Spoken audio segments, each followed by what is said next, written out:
Margaret. For the past 16 years on Conversations on Healthcare, we've brought together top thought leaders in public health, health policy, and innovation for in-depth conversation. Recently, we started to highlight the generation of leaders from early in the beginning of the community health center movement. I don't know, it's what organizing is all about, at the time, finding resources and really, pursuing a vision.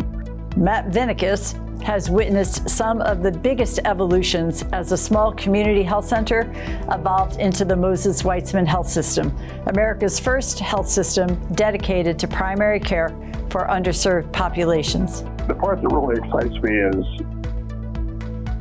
doing community development within an organization, getting a group of people working together, sharing a vision, becoming passionate about achieving a goal. This is Conversations on Healthcare.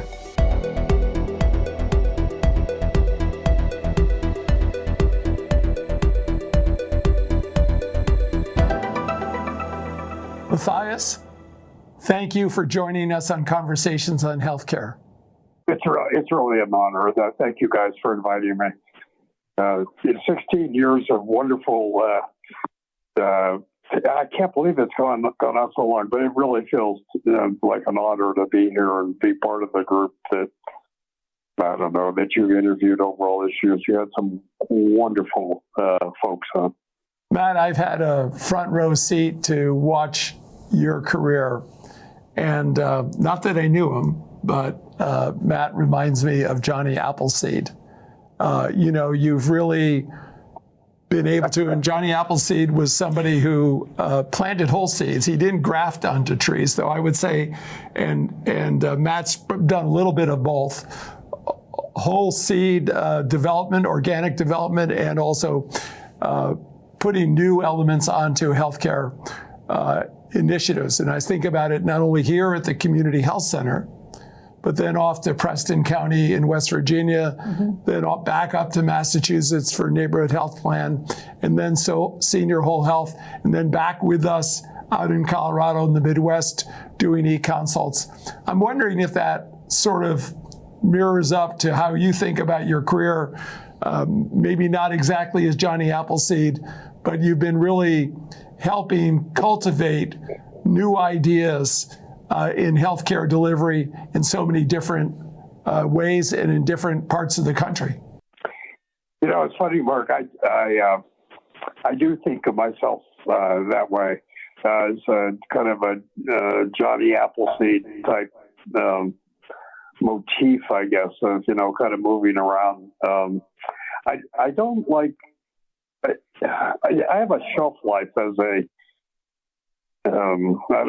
CEO or something, I'd rather be in the operational position and do startups. Is really what I'm excited about. And I was thinking about preparing for this in a way about that transition over time. Of course, getting my start really at the health center back however many years ago now, 50 some years, and then moving down to West Virginia. What I learned in West Virginia, that it was such a difference between the kinds of work that has to be done in Connecticut and the kind of work that has to be done in West Virginia, the Appalachians. In the Appalachians, there's no healthcare system. It's really interesting. Working in the more urban areas, whether that was, Boston or really in Connecticut, you have wonderful healthcare systems, really. But the thing is that those healthcare systems don't take care of everybody. In West Virginia and the Appalachians more generally, the system's not there. So the job is, trying to create a system that's going to bring health to people. And so that's what I got very interested in. So I moved to Boston and to really work with the community health centers up in Massachusetts to help put together a healthcare plan, a system from soup to nuts, I guess. And then the same with senior whole health. It was kind of it was a natural progression in a sense, because you had we worked, of course, with a lot of Medicaid folks, and senior whole health really specialized in the duals. So the folks that were both on Medicaid and Medicare, and these were folks who they're poor people who got old. It's the same population that we've been dealing with, I guess, for 50-some years in the health center movement. But those issues of dental and nutrition and access to care and so on really start to accumulate and show themselves pretty strongly by the time people are ready for Medicare. It's been an exciting adventure. Well, Matt, I tease sometimes that wherever I go in the United States and meet people and talk about the community health center, I often meet alums of Wesleyan who say, I started that health center, or I helped get that health center started. I always say, well, thank you very much. You're actually one of those Wesleyan students that did become involved very early on. You were a student when we were first in that second floor apartment on College Street that we talk about. Do you remember what it was about that project that pulled you in? There was a lot going on in that period of time, but something pulled you into this particular project. Tell us about that, your origin story with the community health center movement and this community health center that's now part of Moses Weitzman. Yeah, my origin story, I think, starts earlier as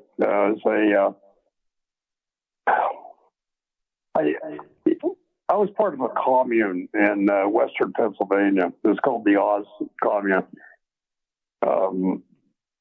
where a group of hippies, California hippies, moved to western Pennsylvania, rural, whatever. It was shocking to people. And we actually got to the point where we became a tourist attraction for the local population in western Pennsylvania. Seriously, people would come out and they would stand in a semicircle around at the farm and watch us. And somehow I decided at the time that I made a decision then that my life had to be for service. It was that people didn't understand each other. It wasn't that we were different, that we had different goals or purposes or desires in life, or a good life and to be happy and so on. And so I took the opportunity when I came back to Middletown. I was a conscientious objector, and it was during the drug craze, I guess, whatever you call it, in the 60s. And so we started, actually, Mark and I worked together with a few other folks from Wesleyan in the community to start a crisis center. And our theory at the crisis center was that we actually got money from the Law Enforcement Assistance Administration, was that people didn't have enough good things to do. And so if you give us the money, we'll find good things for people to do, and that will keep them off of drugs. And so we did a lot of stuff back then, from printing press so people could print stuff, to running concerts, to food cooperative, that type of work. And then Mark really wanted to work on specifically with the healthcare piece. And so the organization, it was called Touch. This crisis center really felt also that was a great thing to work on.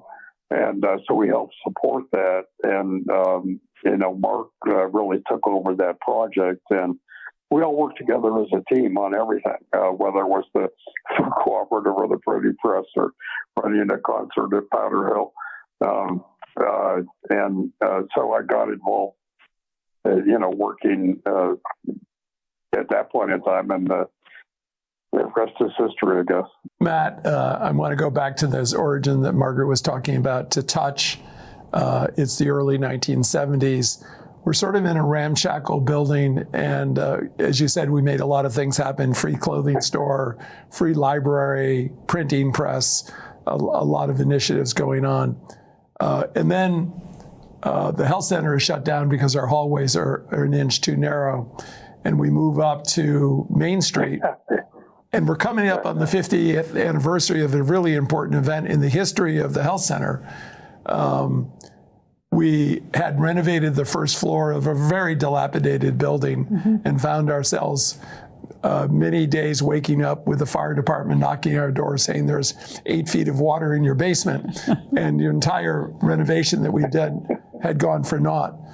But a third wheel, and a very good friend of ours, John Hickenlooper, who went on not to stay as we did in healthcare, but went on to politics out in Denver as mayor and then governor and now as United States Senator. We realized there was a problem that we needed to fix if the health center was going to survive, which was to buy the building. And the health center had no money. And the three of us chipped in, and on July 26th, 50 years ago, Hilda's was purchased. And you played a role because you had to invest money in it. Again, we were sort of social entrepreneurs, but sort of talk about the importance for you of making that happen, because without your assistance, we just simply couldn't have owned our own facility and therefore control our destiny. Yeah, that's amazing. Well, the positive sign of all that, if you remember, Mark, was that the largest source of income for quite a number of years was insurance payments. So the health center on the first floor got repainted and re-equipped and so on all the time. But you're right. That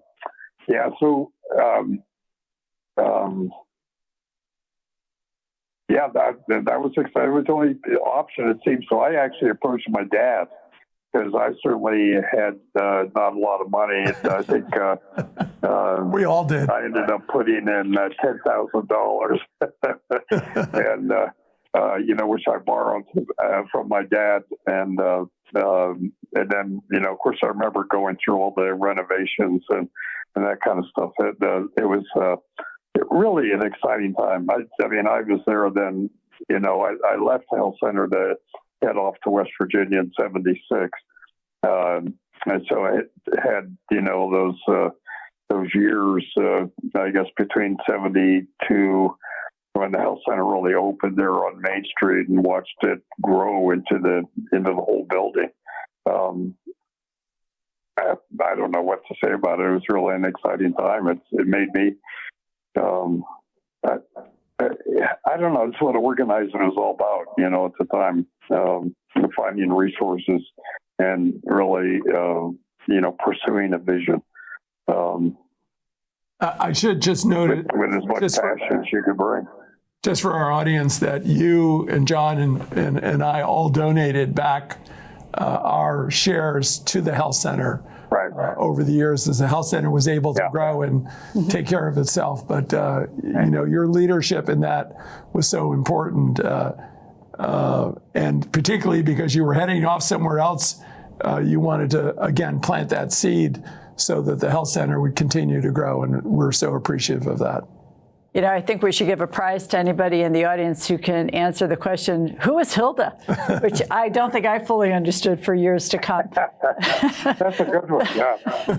It's a trivia question for people who are connoisseurs of the health center. But Matt, there were so many challenges over the years, and then there were opportunities. And I think one of the hallmarks of the Community Health Center as a dynamic organization, and now all of the affiliates of Moses Weitzman Health System, is there's a pretty high proportion of people who return over time and come back and spend periods of time, go off, do wonderful, exciting things, and then come back. And I was doing a little bit of reminiscing in preparation for today, and I reminded Mark of a moment around 1990 when you reappeared on the scene, and as was classic in that period of time, a whole crew of us stayed up all night long in the Hilda building writing the first healthcare for the homeless grant under the McKinney Act. And I remember that as metaphor for the way you could come back in, you would dive into an issue of current great importance, such as homelessness, with new opportunities, and pull together a group of people and go to work on it. And that characterized so many of your innovations and interventions with the health center. What's the project that stands out in your mind the most over the years that you really got excited about and worked on with us? It's funny, the project that, going back to my operational roots, that I really got excited about was redoing, I remember, the health center, as it grew, really spread out into a lot of different locations in Connecticut. And each one of those locations had its own IT system, or, its own billing system, and medical records at that point in time, of course, were all paper. But that was an exciting time for me to come in and spend quite a bit of time, right around 2000, I guess, in that period. Working with the team right across the entire community health center system, from all different locations, whether it's New Britain or Meriden or New London and so on, to build a team that was, we had to renumber the entire medical record system, and create a system and people that knew how to run that system. It's amazing that you guys are still using that system. I think the truth at the time. It's evolved. Oh, right. No, absolutely. Well, that was part of the thing. It was so exciting because, in those days, we did a lot of the programming ourselves to, do the data transition and the interoperability that was necessary and so on. And of course, that's all way past me these days. But it was the ability to, we talk about community organizers, and so think about like the health center. The health center is not only evolved the health center, but a whole range of services and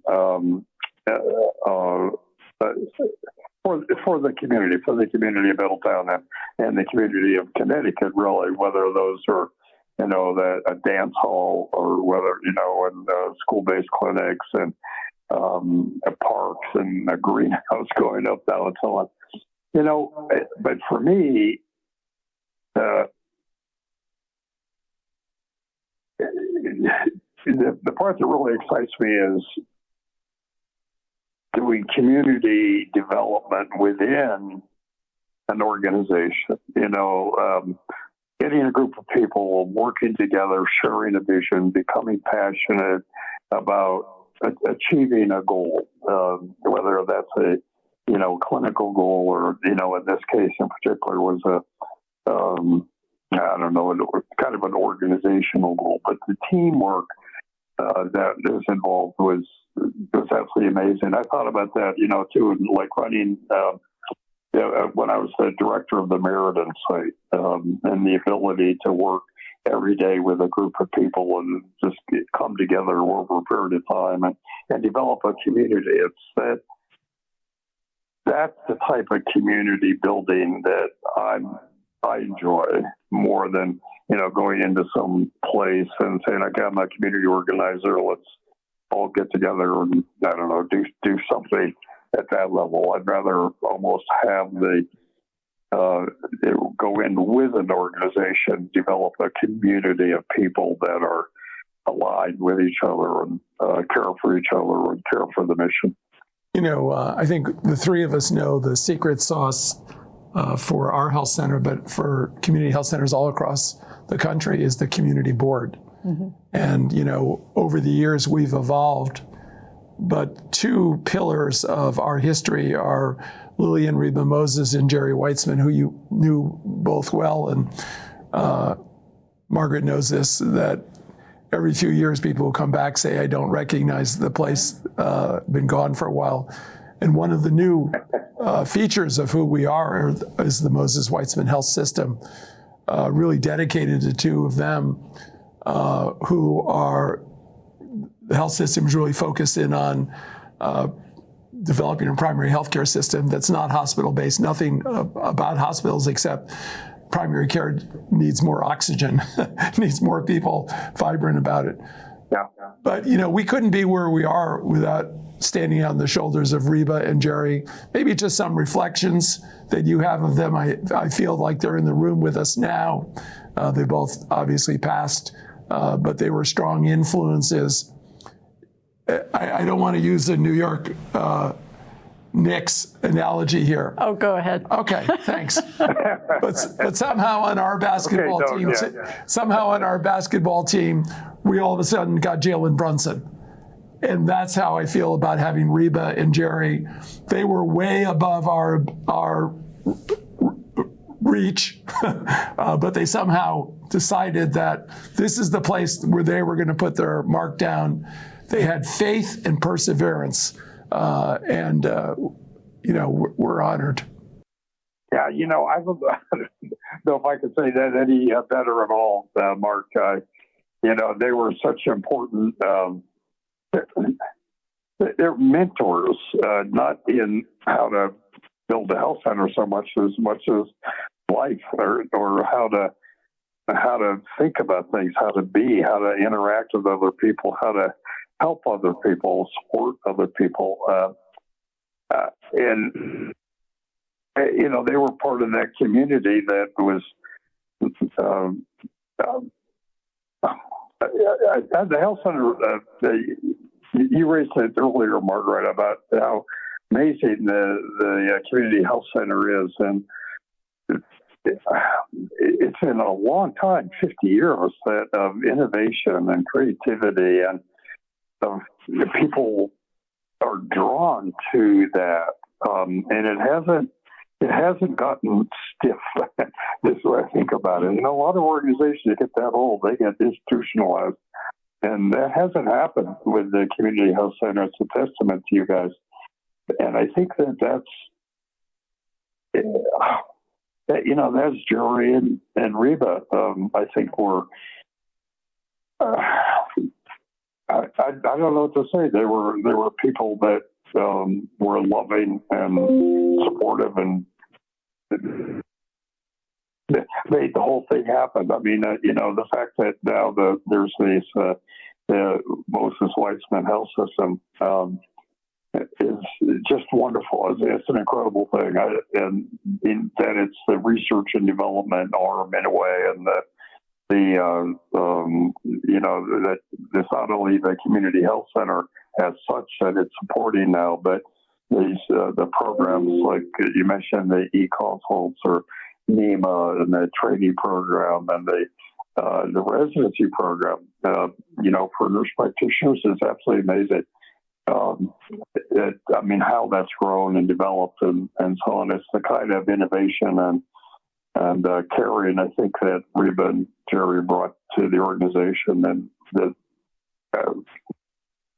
you guys have honored spectacularly, and the naming the organization after them. I don't know, but it's really heartwarming for me. Well, you channel a lot of their enthusiasm. Jerry used to walk in and say, "Hey, gang, I have an idea," right? Or somebody else proposed an idea and was always up for trying it. But Matt, one of the things that I have really admired about your work over the years, and I think some of this may have started in West Virginia, but it transferred to Boston, and working with us was you were way ahead of the curve in thinking about other models of care, in thinking about what we called managed care kind of back in the day, and that transitioned to value-based care. You started a company up in Boston, really saw where things were going with Medicare in particular. And I wonder if you want to, muse on how well we've delivered on that promise in healthcare of value-based care, as in creating true value for people in the healthcare system, and especially for special populations. Are you optimistic that we have gone in the right direction, or have the forces that play counter to that intervene too much? Well, it's a tough one. I want to be clear about one thing. You guys, a few weeks ago, interviewed a guy named Craig Robinson, a friend of mine, a person I organized with in West Virginia, and he was talking about the influence of the MWA and the miners, and the union built much of the infrastructure of healthcare throughout the Appalachian region. One of the things that is not said very often, and where really my early mentors and where the vision, I think, more came from than somehow evolved out of my, head, was that the union had a system. They built this system, and then if you were associated with the union, you used the system. There was no fee for service involved in it, for the union members and family associate folks, so on. That's part of the reason I ended up in West Virginia. There was a strike. The benefit, the healthcare benefit, went back to the operators, and the whole system of this. What they called the list. You're on the list. You could use the system. But there were some wonderful people who really were delivering great health care then. And so it was part of this thing of realizing that it's not just primary care, it's a system. You need a system, whether it's hospitals and specialists and social workers and doulas and midwives and dentists and behavioral health. And you need to provide that whole system. So, when I saw the opportunity to do that there was a lot of activity and people kind of moving toward that model. It's tough because the fact of the matter is what we were able to demonstrate, particularly with a neighborhood health plan, we were one of the first, if not the first, Medicaid HMO that worked, with the community health centers they were the board. They owned the Mass League actually owned the health center or the health plan, neighborhood health plan. But it became pretty obvious we demonstrated you could make money, or you could live, and so that